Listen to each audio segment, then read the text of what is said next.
Hello everyone, what's up? This is Carl Loyola again. Welcome to the Pageant Passion Podcast, Crowning Conversations. And this is our Sunday live stream. Dahil pag-uusapan nga natin ang naganap sa Aqua Boracay Challenge na hindi tayo nakapanood ng live stream kagabi. Siyempre pa si TikTok Pageant Guru, Carl Loyola. And I'm your TikTok Pageant Guru, TikTok Pageant Guru, TikTok Pageant Guru, Carl Loyola.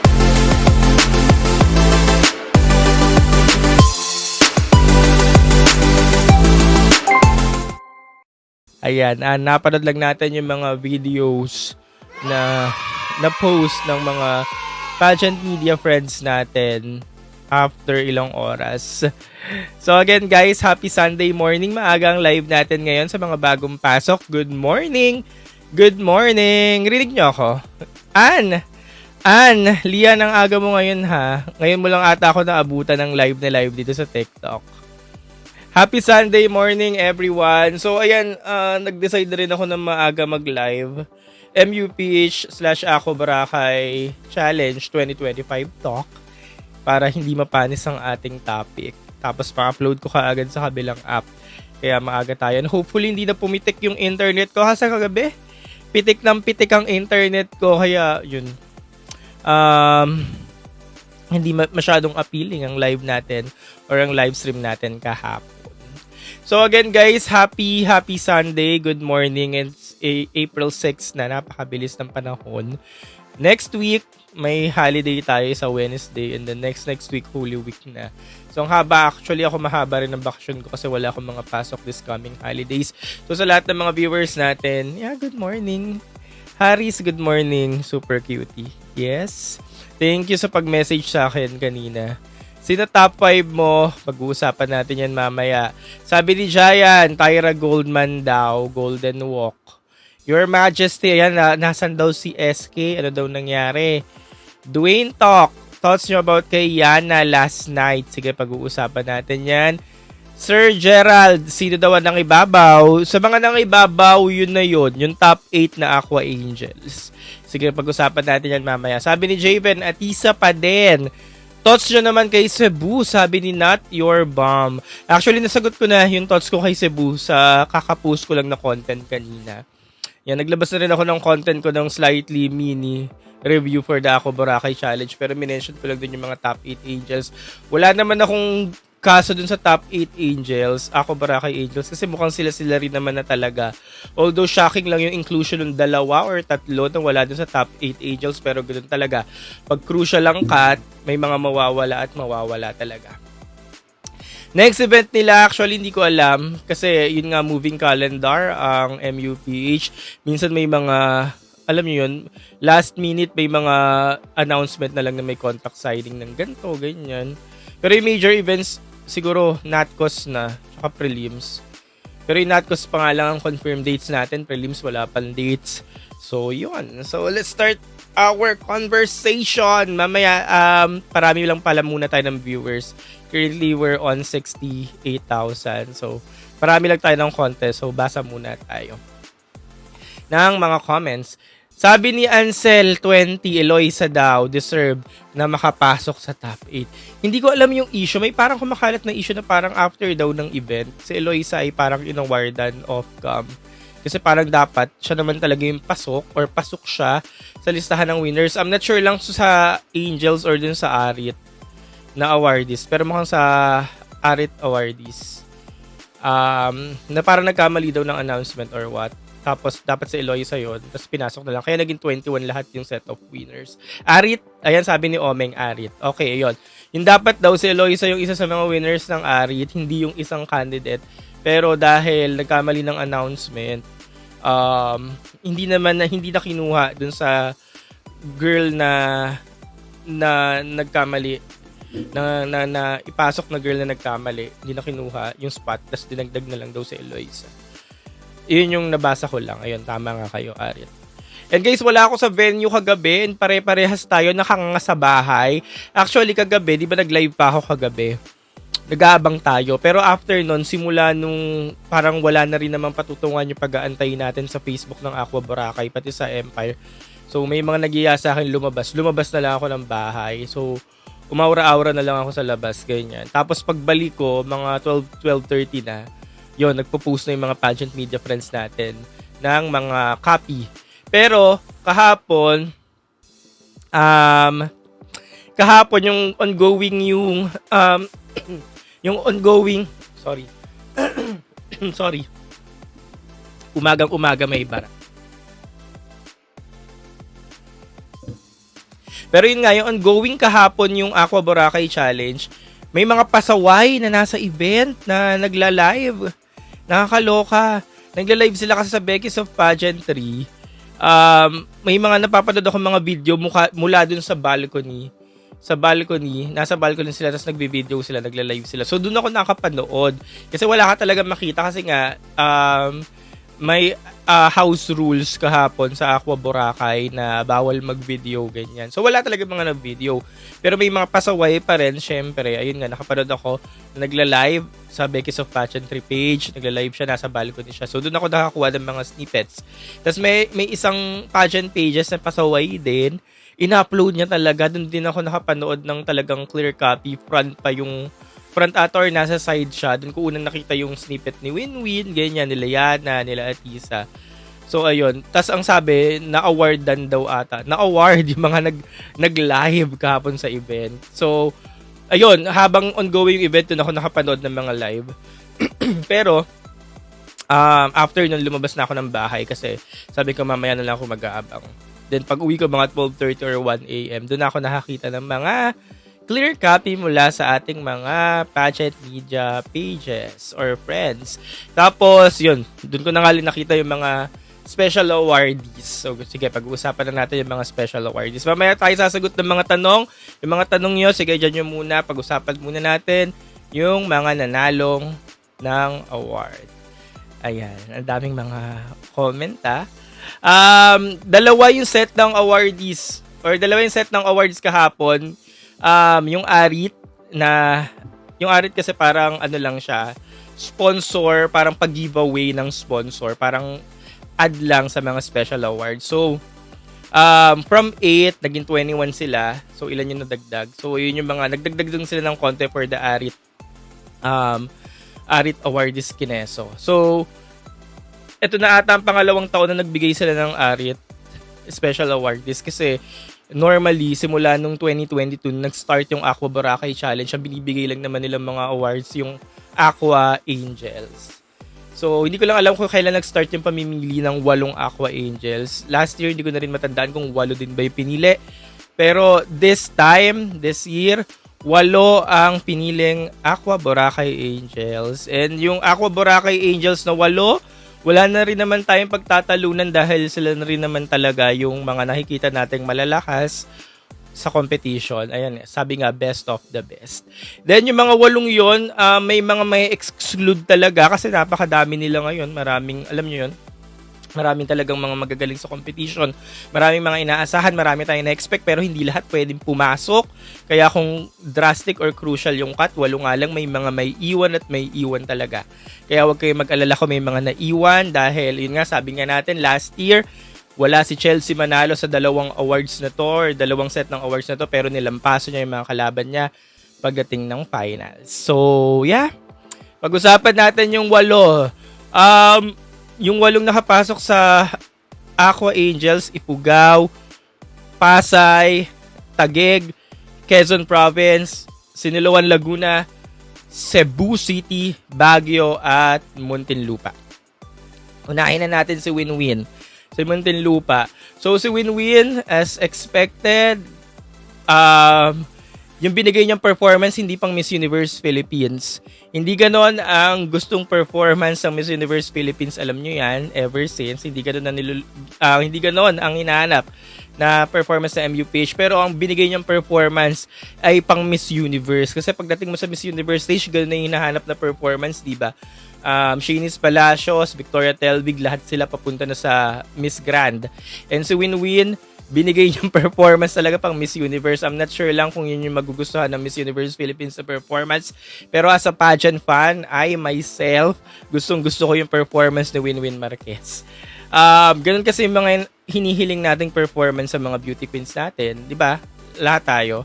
or ewan ko, ako lang ba, gusto ko pag nanonood ako ng pageant, gusto ko bigay na bigay yung performance ng candidate. So, yung binigay ni Winwin, ganun yung gustong performance ng mga pageant panis. So, ayun nga, papunta sa grand yung performance ni Winwin. Sabi rin ni Pad Cruzo dyan sa comment section.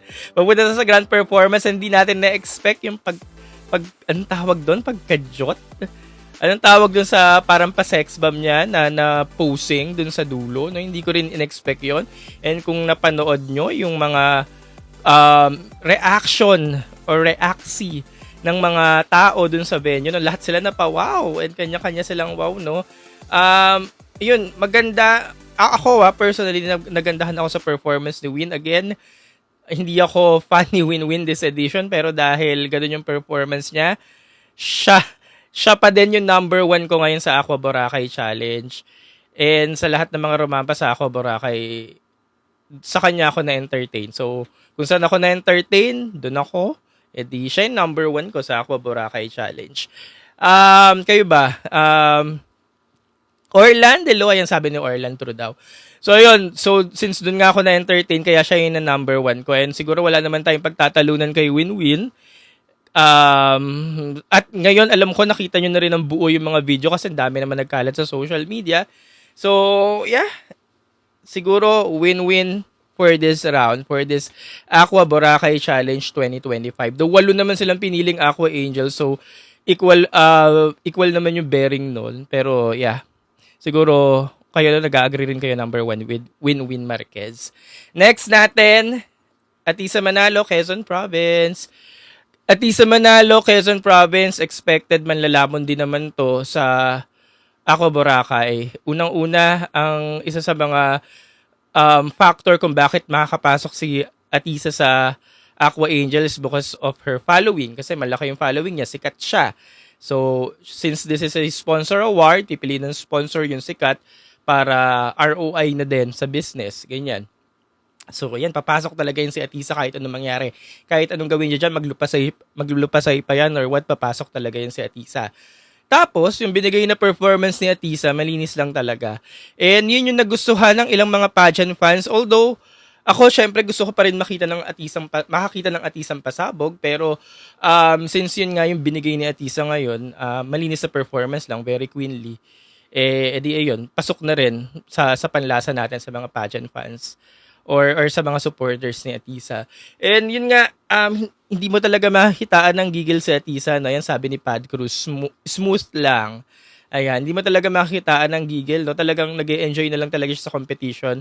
Parang kahit anong mangyari, yun, bahala kayo dyan. Basta, pe-perform lang ako. Gagawin ko lang kung ano yung hinihiling or hinihingi na performance ng pageant. Kasi yung galawan niya, very MUPH. Again, ito na naman tayo, Rabia Mateo, Chelsea Manalo, Bea Gomez. Yan, yung mga ganung simpleng galawan lang. Especially yung galawan ni Bea Gomez na simple lang, pero talaga may arrive. So, ganun lang yung ginawa ni Atisa Manalo. Kasi nga, yun nga, sabi nga ng mga pageant fans, huwag manggigil. Di, hindi nang gigil si Atisa. Ayan. Kayo ba, diba thoughts nyo sa performance ni Atisa?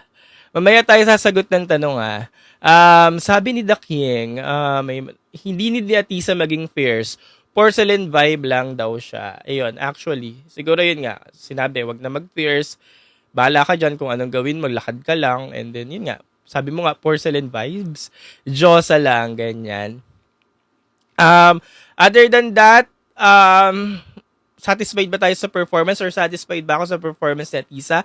Oo, satisfied na ako kasi yun yung gusto niyang ibigay. And knowing the Atisa caliber, wala naman ako masasabi kay Atisa kasi kahit ano namang gawin niya, Atisa manalo siya. Lahat ng gagawin niya, perfect sa mata ko, perfect sa lahat ng mata ng mga supporters. And syempre nga, Atisa second try niya ngayon sa MUPH. Yung laban niya ay parang laban ni Michelle D dati noong 2023 na hindi mo rin akalain na kahit relax lang ay biglang siya rin yung nakakuha ng corona. So parang ganun yung strategy ngayon ni Atisa. Okay, next. Next natin, sino pa? Sino pang isa? Pasay. Sige, punta tayo kay Pasay. Amanda Russo na expected manlalamon talaga sa competition. And yun nga, ginawa naman talaga ni Amanda Russo na penetrate niya yung Aqua Boracay. Si Amanda, ano ba? Si Amanda, mukhang favorite siya ng mga sponsors, no? From Hello Glow to Aqua Boracay. Marami pang pwedeng piliduhin kay Amanda. Obvious naman na talagang ganda kasi ng height niya. Towering siya, yung pinakamatangkad na delegate sa competition kung hindi ako nagkakamali. Then next is Laguna, Eloisa. Yun, towering talaga yung height niya. Angelic ng face. Marami pang pwedeng improve. Ayun, sabi nga ni Makmak Hilaw. Pero makita mo talaga sa delegate na ito kay Amanda Russo na very determined talaga siya. Yung performance niya simula nung umpisa, makikita mo yung improvements. Yung parang, alam mo, pataas. Kasi yung Hello Glow, pina-runway challenge niya. Tapos yung performance niya kahapon, nakikita mo naman talaga ng improvement. Yun nga, Makmak, sabi ni Makmak, yes, very determined. So, dahil nga very determined si Bagets, madali niyang na-absorb yung mga tinuturo sa kanya. So, let's see. Malay naman natin, baka this coming preliminaries or finals talagang may mga maipakita pang more improvements si Amanda, and malay natin makatulong yon para ma-penetrate niya lalo yung finals or malampaso niya yung mga kalaban niya. Pero other than that, alam niyo ba, parang si Amanda yung ano ngayon, yun nga, sabi nga natin, si Amanda yung nasa spotlight ngayon, lahat ng mata nasa kanya. So, ang laki ng expectation sa kanya. So, kung ganon, malay ulit natin, magustuhan siya ng organization and sa kanya ibigay yung corona. Pero ito talaga yung nakakatakot na newbie ngayon, si Amanda. Ngayon ko napagtanto na siya yung nakakatakot na newbie. Hindi si Eloisa, hindi si Bohol, hindi si Baguio, kundi si Amanda Russo. And kung ma-improve niya yung mga dapat ma-improve sa kanya, baka siya yung bigyan ng corona. Tingnan natin. Next! Taguig, Katrina Liagado. Hindi na rin to shock ha, hindi na rin siguro kayo na shock sa ginawa ni Katrina. Although yung performance niya kahapon, hindi yung magandang performance ng isang Katrina Legado. Nakita natin yung mga performances ni Katrina Legado from the past 2022 sa ibang pageant, Reina Hispano, sa ibang mga stints niya sa MUPH, nitong edition. Hindi siya yung magandang performance ni Kat, pero alam kasi natin kung paano mag-perform si Kat. Kaya doon tayo nagre-rely, or nandun yung understanding na natin na okay lang, Katrina Legado naman siya. So kahit hindi maganda yung performance niya, pero alam natin kung ano yung kayang ibigay ni Katrina. Pero gustong-gusto ko yung buhok niya. Yung iba hindi nagandahan sa buhok niya na parang overwig, ganyan. Pero gusto ko yung buhok niya kasi parang ibang Katrina Legado yung nakita natin. And sabi ng mga nasa event, kagabi ng live sa event, ang ganda daw talaga ni Katrina Legado. May mga nakausap pa ako na parang number 1 nila pagdating sa face card or sa ganda, kagabi, si Katrina Legado. And naniniwala naman ako kasi every time na nakaka-attend ako ng event ng MUPH, si Katrina yung talagang nangingibabaw na ganda para sa akin. Kasi iba talagang gandang Pilipina eh, walang kapareha. Kaya nagiging maganda si Katrina kasi nga Pilipina. And pag Pilipinang ganda nga kasi, hindi talaga nagbe-blend. Actually, kahit si Winwin, pag nakita mo sa personal, ang ganda kasi hindi sila nagbe-blend. Iba kasi talaga yung gandang Pilipina. So, balik tayo sa performance ni Katrina. Ayun nga, sabi nyo nga kanina, medyo magulo nga, no? Medyo magulo, pero kasi alam natin kung ano yung mapapakita ni Katrina. May mga nabasa pa akong comment na sa lahat daw ng mga pumasok na Ako Angel, si Katrina daw, yung parang hindi daw deserve sa spot, or hindi nga masyadong deserve the spot. Kasi nga magulo yung performance. Pero nga, dahil nga knowing Katrina Legado nga kasi siya, so alam natin kung ano yung ipapakita, kaya pumasok. And again, sponsor choice yun, kaya nga pumasok si Katrina. And malaki yung following, kilala. And kaya na-push si Katrina. Tsaka siguro, nadala ng muka kasi nga, yun nga, sabi ng karamihan na nasa event, sikat yung pinaka maganda in terms of facial value. Ganyan. And, ano ba? Basta okay ako sa styling ng Katrina, yun lang. Feeling ko lang hindi yun yung best performance ni Katrina. And sunod na natin, Baguio, Gwen Soriano. Si Gwen Soriano, hindi na rin to shocking. Kasi alam niyo si Gwen Soriano, nandyan lang siya. Yung parang, okay, nandyan lang dito lang ako. Pero, yung parang nandyan lang siya low-key. Ganyan. Tapos, magugulat ka na lang na parang umariban talaga. Umariba na talaga. Daily Crunch, nababasa ko yung ano mo, yung comment. Actually, naririnig ko yan. Naririnig ko yung mga ganyang balita. Ayokong paniwalaan. Anyways, yon Gwendolyn Soriano. Si Gwendolyn Soriano hindi na rin nakakapagtaka to kasi Hello Glow pa lang ng gulat na yan. And bago mag-start ang competition, si Gwen Soriano nandiyan na yan. Ayan yung kalaban ni Laguna pagdating sa mga newbies. And until now, sa kalagitnaan tayo ng competition, si Gwen Soriano talagang lumalaban. Pero hindi na siya lumalaban kay Laguna. Si Pasay na matindi niyang kalaban. And maganda yung performance ni Gwen Soriano. Magaling talaga siya mag-emote sa camera. Mac, hello! PM kita mamaya. Magaling talaga siya mag-emote sa camera. And yung performance niya ngayon, iba sa performance niya ng Hello Glow.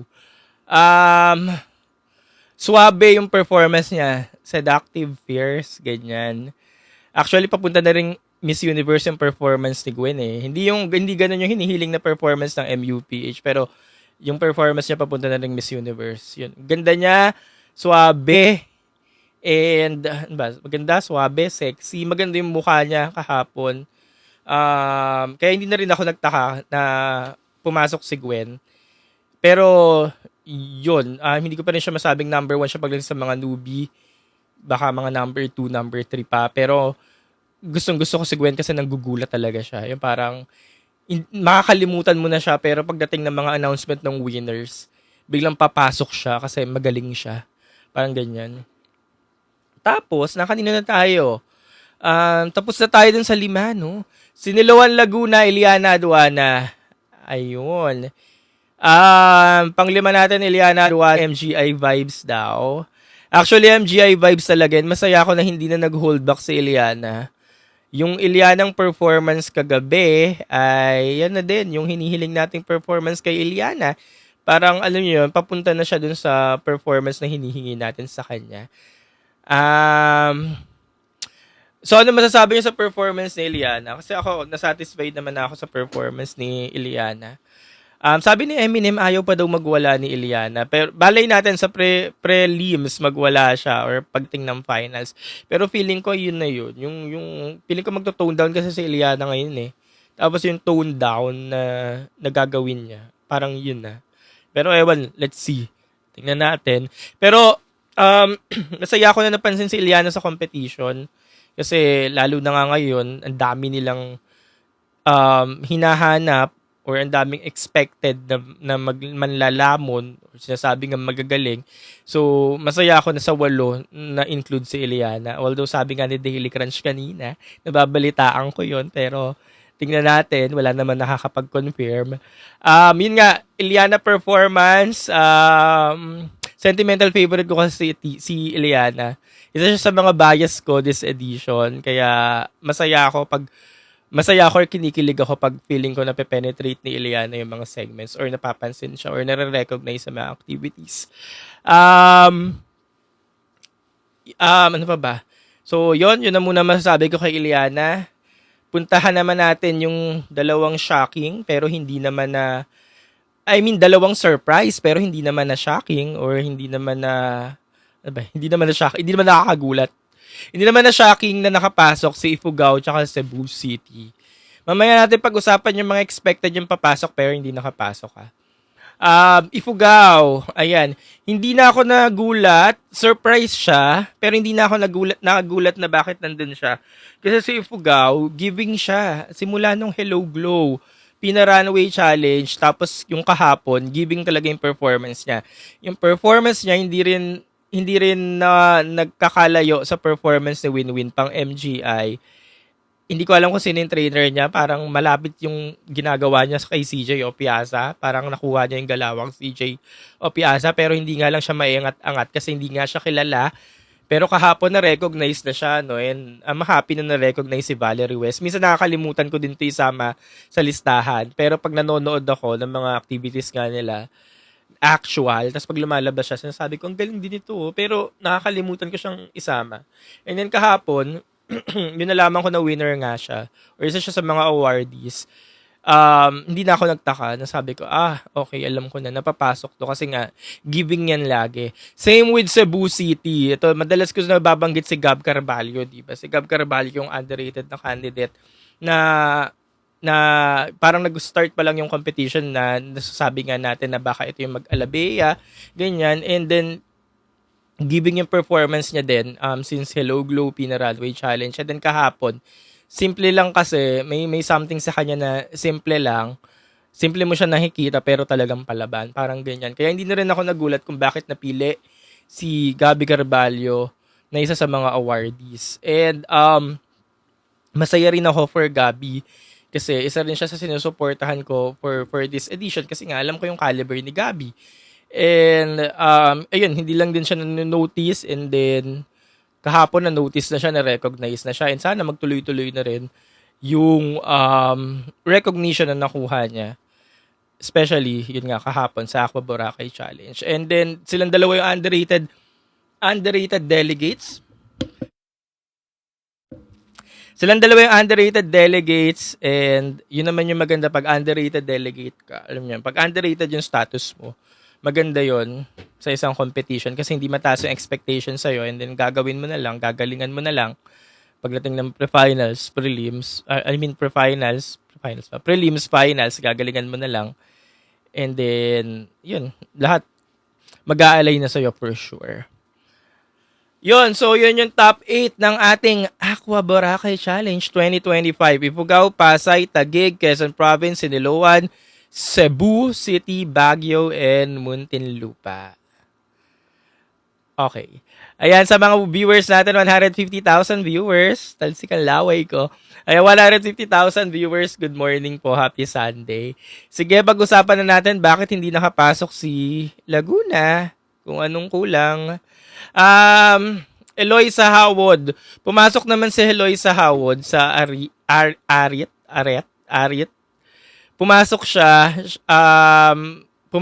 siya yung isa sa mga awards ng Arit. Pero guys, again yung Arit parang bonus lang siya.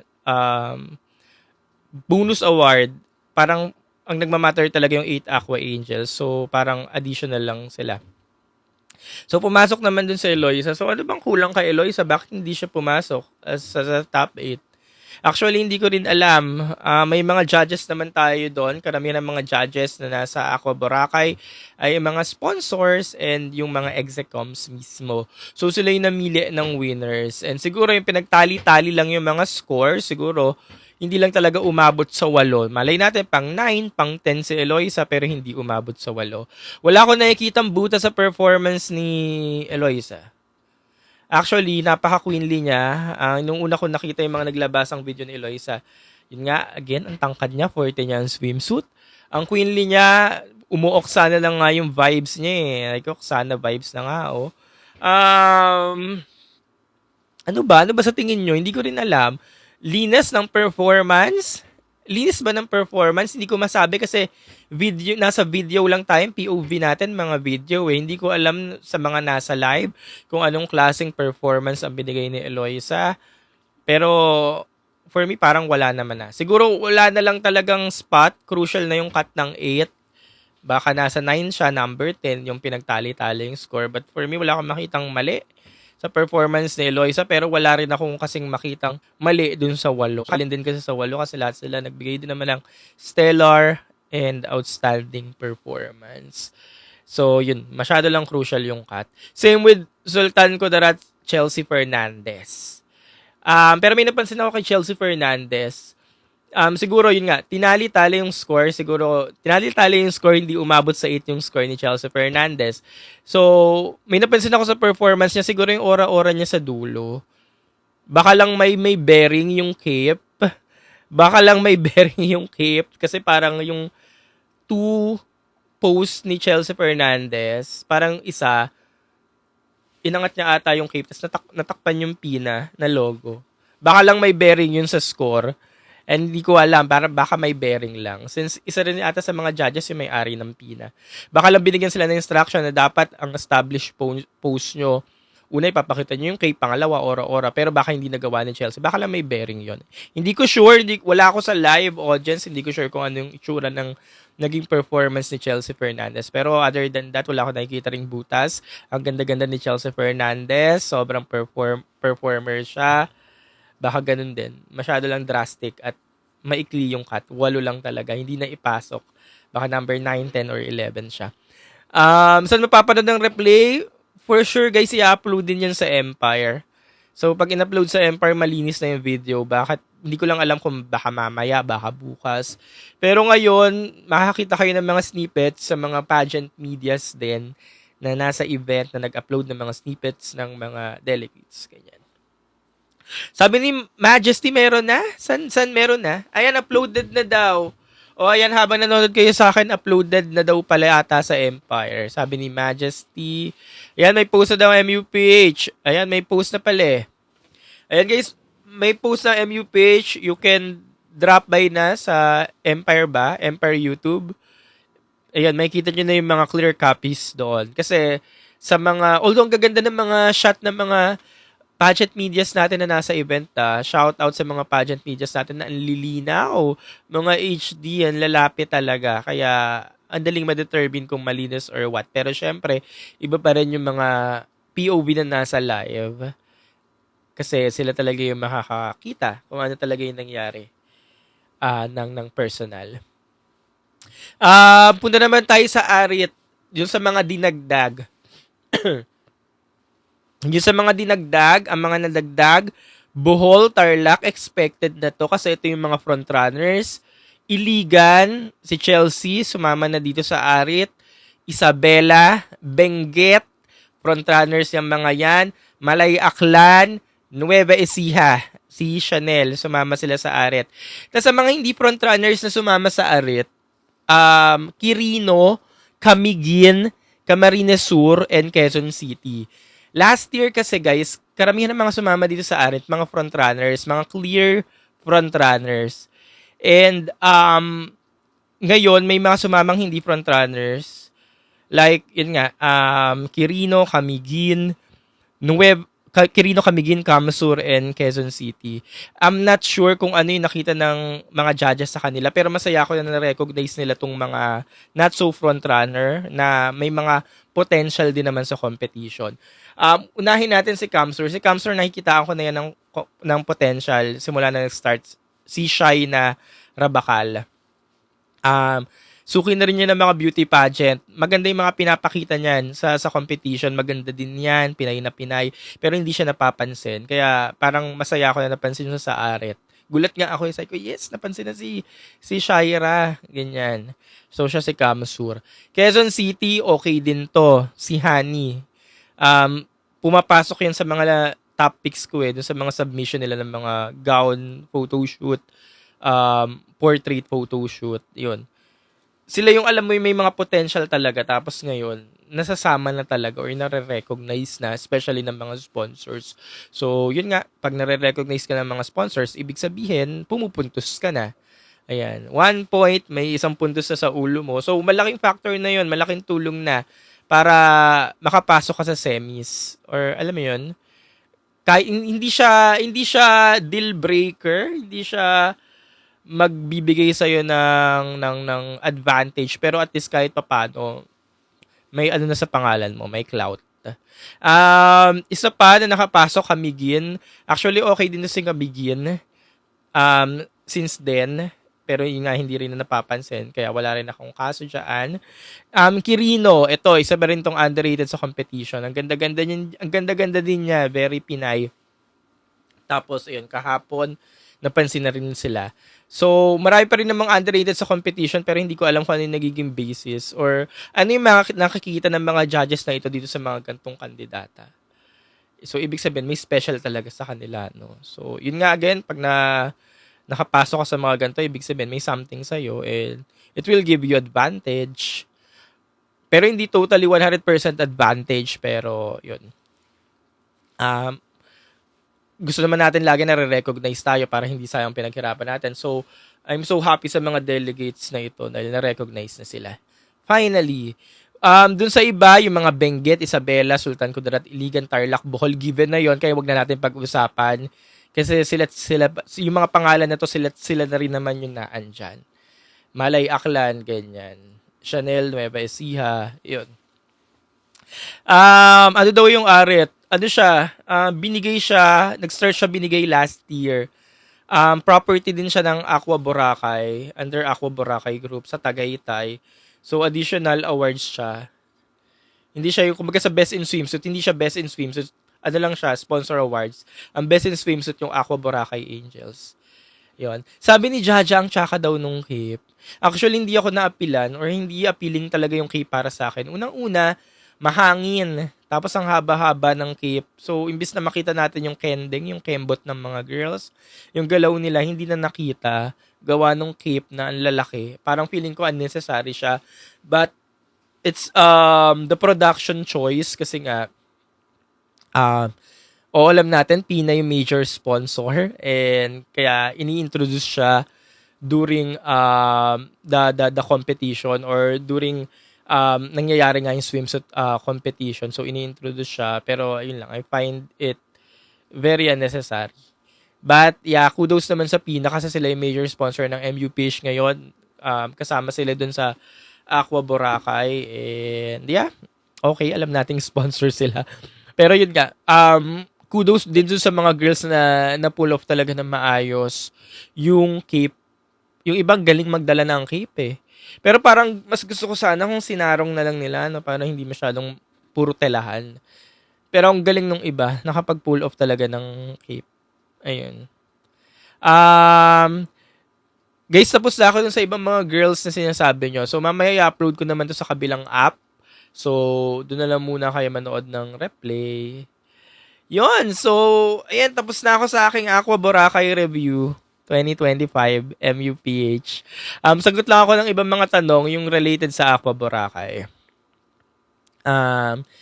Sabi ni Gold, Glenn, Kuya Carl, sa tingin mo, impress ka pa rin ba kay Chelsea Fernandez? Oo naman, impress pa rin ako kay Chelsea Fernandez. Guys, again, oo, alam natin, 8 lang yung piniling Aqua Boracay Angel, pero kasi dami nilang magagaling at hindi lahat pwedeng piliin yon. Ngayon, may iwan at may iwan talaga dyan. Ibig sabihin, or pag hindi ka napili, hindi naman ibig sabihin na hindi ka na impressive, hindi ka magaling, hindi spectacular yung ginawa mo. Talagang may iwan at may iwan lang. And again, itong Aqua Boracay Angels, hindi naman siya yung magdedetermine para sabihin, ikaw na yung makakorona, ikaw na yung magta-top 5. Ano lang siya, pwede natin sabihin plus factor or clout sa pangalan mo kasi na-recognize ka. Ibig sabihin, pag na-recognize ka, sasabihin ng mga fans, ay, ang galing nito kasi na-recognize siya. Pero again, hindi siya nakabawas ng pagkatao, especially kung delegates ka. Hindi yan kabawasan sa galing mo or sa strength mo. Sagot lang din ulit ako ng ibang question. Pili lang tayo, ha. Sino nag-stand out sa'yo kagabi? Sabi ni Ryle, yung 8, wala na tayong bakit? Pero siguro kung may number 1 ako, sabi ko na rin kanina earlier, sa part 1, sa early stage ng live natin, Winwin Marquez. Yes, with Marquez. Kasi yun yung gusto ng mga pageant fans sa mga beauty pageant contestera, yun yung lalamon. Tsaka ano kasi guys, very natural kasi kay Winwin eh. Hindi aral. Alam mo yun, yung iba kasi 'di ba, aral na aral yung galaw. O gawin mo to para magmukha kang impressive. Gawin mo to para mukha kang lalamon, mukhang nakakatakot. Pero pag ginawa na nung delegate, mukhang wala lang. Kasi mukhang aral. Pero kay Winwin kasi talagang very natural. Again, baka may magsasabi na naman, bias ko si Winwin. Lagi ko pinopromote si Winwin. Hindi ko po bias si Winwin. Hindi siya yung bias ko this edition. Pero dahil nga ganun yung ginagawa niya, nire-recognize lang natin.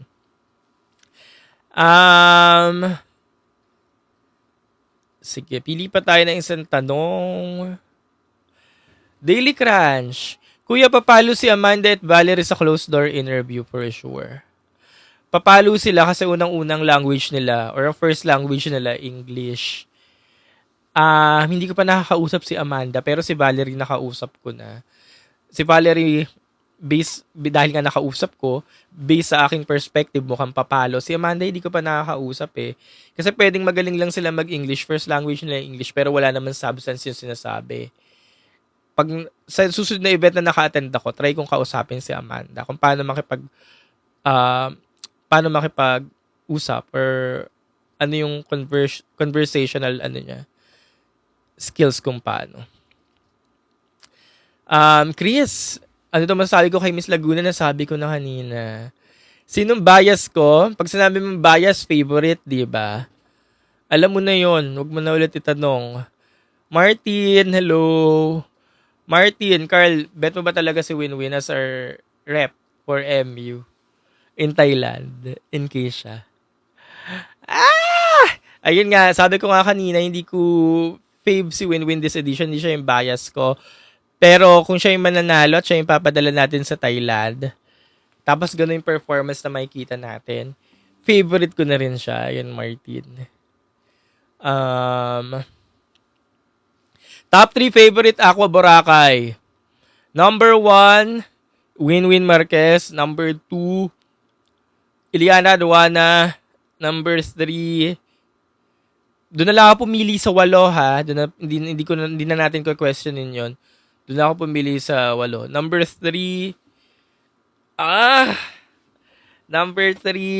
naguguluhan ako kung si Atisa or si Taguig. Pero feeling ko si Atisa. Yun, number 3. Pero top 5 so far. Okay. Top 5 so far. Ang basis natin, Hello Glow, Pina Runway Showcase, Aqua Boracay Challenge. Kasi ito yung may mga movement eh. Tapos slight ng mga sinubmit nilang mga photoshoot. Yun. So, ayun yung basis natin. Top 5. Winwin Marquez, Atisa Manalo, Iliana Aduana, si Amanda Russo, Pasay, tsaka si Katrina Legado. Silang 5. Pero guys, sa Mythical 5, may hindi diyan papasok sa top 5 for sure. And lagi naman nangyayari 'yon simula dati na kung sino yung mga 5 sikat or may mga inaasahan tayong magta-top 5, hindi pumapasok. So, sa Mythical 5, may asahan nyo nang hindi dyan papasok sa top 5. And yun, sabi nga kanila ni Daily Crunch, si ganun daw ay natutunugan ng hindi papasok sa top 5. Sana, mali tayo ng hinala. Bakit mo alam yun? Sino nagsabi sa'yo nun? Yun. So, again, kailan ang susunod na live natin? Baka sa susunod na araw na after ng activities. Wala po akong schedule ng MUPH. Ang meron lang ako or may confirm lang tayo April 30 and May 2. Hindi ko na alam kung susunod na activities nila pero sabay-sabay na lang nating abangan sa MUPH page. At nag-upload na rin ako ng aking review dito sa TikTok. Small review. And guys, again, i-upload ko to sa aking YouTube channel sa mga hindi nakaabot, sa mga magti-team replay ng aking MUPH 2025 Aqua Boracay Challenge Review. Makikita nyo na lang siya sa aking YouTube channel. Ayan. Carl Loyola YouTube channel. Ayan, dito nyo na lang siya makikita. Marami na rin ditong video. So, kung wala kayong magawa, gawin nyo na lang siyang background. Ayan. Gusto nyo lang makinig. Ganyan. Alright. Ayan, dahil pa nagtatanong pero mag-e-end na ako kasi nga po Sunday ngayon. So mag-lit lang tayo ng early live stream natin ngayong Sunday. Ayun, tapos na ako dun sa ibang mga thoughts natin. Yeah. So again guys, maraming salamat. Happy Sunday ulit. And magkita-kita tayo sa susunod na live stream. My name again is Carl Loyola. Happy Sunday and bye. Siyempre pa si TikTok Pageant Guru Carl Loyola. And I'm your TikTok Pageant Guru, TikTok Pageant Guru, TikTok Pageant Guru Carl Loyola.